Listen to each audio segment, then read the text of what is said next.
Hello दोस्तों, step towards stock market YouTube channel पे आप सभी का स्वागत है। तो दोस्तों, आज के इस वीडियो में हम ऐसे कंपनियों के बारे में बात करने वाले हैं जो कंपनियां कल मार्केट ओपन होने के बाद कुछ ज़बरदस्त अपडेट के चलते फोकस में रहने वाली है। तो चलो वीडियो स्टार्ट करते हैं। तो सबसे पहले बात करेंगे अपोलो माइक्रो सिस्टम्स लिमिटेड के बारे में। और दोस्तों, कंपनी ने अपने फाइनेंशियल ईयर 2027 की फर्स्ट क्वार्टर का रिजल्ट डिस्क्लोज किया है। अगर हमने कंसोलिडेटेड नंबर देखे तो कंपनी के sales year on year basis पे बढ़कर और क्वार्टर ऑन क्वार्टर बेसिस पे बढ़कर 250 करोड़ रुपए आई है। और जो कंपनी का नेट प्रॉफिट है वो ईयर ऑन ईयर बेसिस पे बढ़कर और क्वार्टर ऑन क्वार्टर बेसिस पे घटकर 25 करोड़ रुपए आया है। और इसी जबरदस्त अपडेट के चलते कल मार्केट ओपन होने के बाद अपोलो माइक्रो सिस्टम्स लिमिटेड ये शानदार कंपनी फोकस में रहने वाली है। अब बात करते हैं हुडको यानी कि सरकारी company housing and urban development corporation limited के बारे में। तो दोस्तों, सरकारी कंपनी हुडको के CMD यानी कि चेयरमैन और मैनेजिंग डायरेक्टर ने कहा कि हुडको का फाइनेंशियल ईयर 2027 में लोन बुक 2 लाख करोड़ रुपए से भी ज्यादा का हो जाएगा, ऐसा हुडको के CMD का कहना है।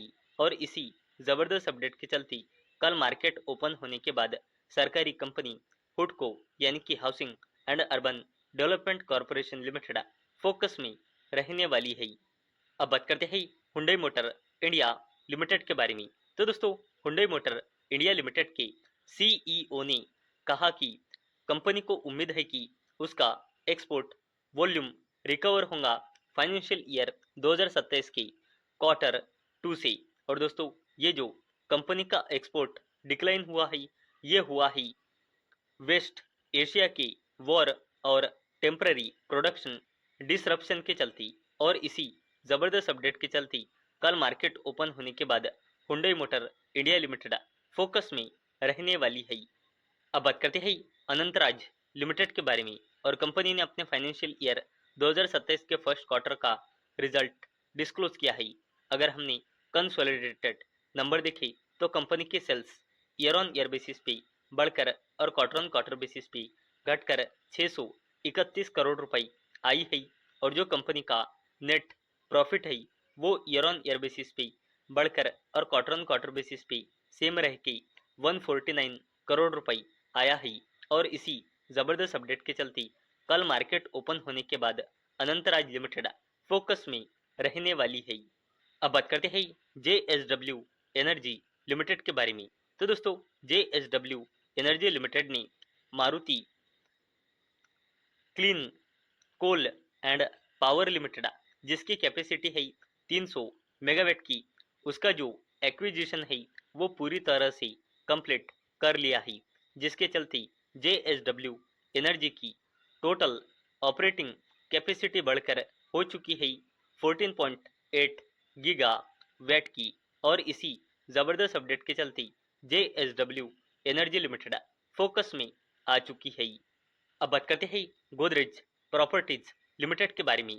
तो दोस्तों, गोदरेज प्रॉपर्टीज लिमिटेड को उम्मीद है कि ऑपरेटिंग कैश फ्लो में आने वाले अगले 7 क्वार्टर में 20,000 करोड़ रुपए से भी ज्यादा का आएगा, जिससे सपोर्ट होगा एक्सपेंशन को। और 2000 फाइनेंशियल ईयर 2027 की 39,000 करोड़ रुपए की सेल्स की टारगेट को अचीव करने में हेल्प मिलेगी। और इसी जबरदस्त अपडेट के चलते गोदरेज प्रॉपर्टीज फोकस में आ चुकी है। करते हैं डिफेंस कंपनी HAL यानी कि हिंदुस्तान एरोनॉटिक्स लिमिटेड के बारे में। तो, दोस्तों, हिंदुस्तान एरोनॉटिक्स लिमिटेड के एयरपोर्ट बेंगलोर यहाँ पे इंट्रोड्यूस किया गया है इंडिया का first satellite guided precision navigation system for swift landing and take off helicopters.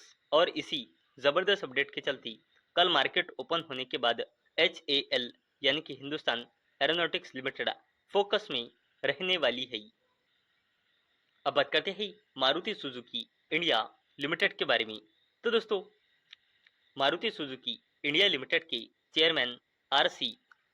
Bhargava ने कहा कि मारुति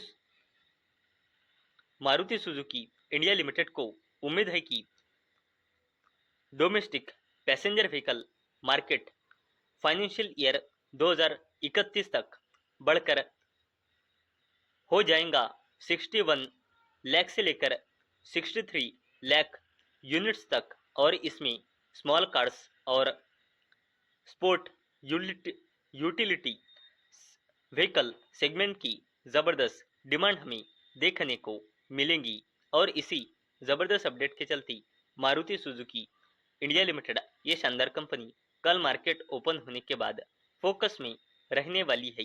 करते हैं डिक्सन टेक्नोलॉजीज इंडिया लिमिटेड के बारे में। तो दोस्तों, डिक्सन टेक्नोलॉजीज इंडिया लिमिटेड को उम्मीद है कि उसका जो जॉइंट वेंचर का ट्रांजैक्शन है Chinese smartphone maker company Vivo के साथ वो कंप्लीट हो जाएगा आने वाले अगले 2 महीनों में। और दोस्तों, रेवेन्यू इस पार्टनरशिप से उम्मीद है कि स्टार्ट हो जाएगा इस फाइनेंशियल ईयर में अक्टूबर से लेकर दिसंबर क्वार्टर में, ऐसा कंपनी के सीनियर ऑफिशियल ने बताया है।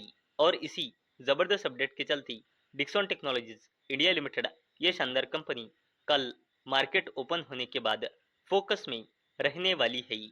बात करते हैं टाटा ग्रुप के टाइटन कंपनी लिमिटेड के बारे में। और कंपनी ने अपने फाइनेंशियल ईयर 2027 के फर्स्ट क्वार्टर का रिजल्ट डिस्क्लोज किया है। अगर हमने कंसोलिडेटेड नंबर देखे तो कंपनी की sales year on year basis पे बढ़कर और क्वार्टर ऑन क्वार्टर बेसिस पे घटकर 21,356 करोड़ रुपए आया है। और कंपनी का net profit year on year basis और क्वार्टर ऑन क्वार्टर बेसिस पे बढ़कर 1777 करोड़ रुपए आया है। और इसी ज़बरदस्त अपडेट के चलते कल मार्केट ओपन होने के बाद टाटा ग्रुप की टाइटन कंपनी लिमिटेड फोकस में रहने वाली है। तो दोस्तों, मुझे उम्मीद है आपको ये वीडियो पसंद आई होंगी।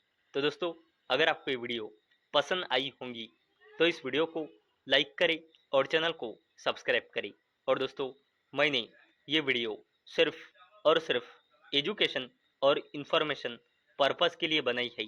मेरी ओर से कोई भी रिकमेंडेशन नहीं है कि आप इन स्टॉक्स को बाय करें, सेल करें या फिर होल्ड करें। तो चलो मिलते हैं कल शाम 6 बजे। तब तक के लिए टाटा, बाय बाय।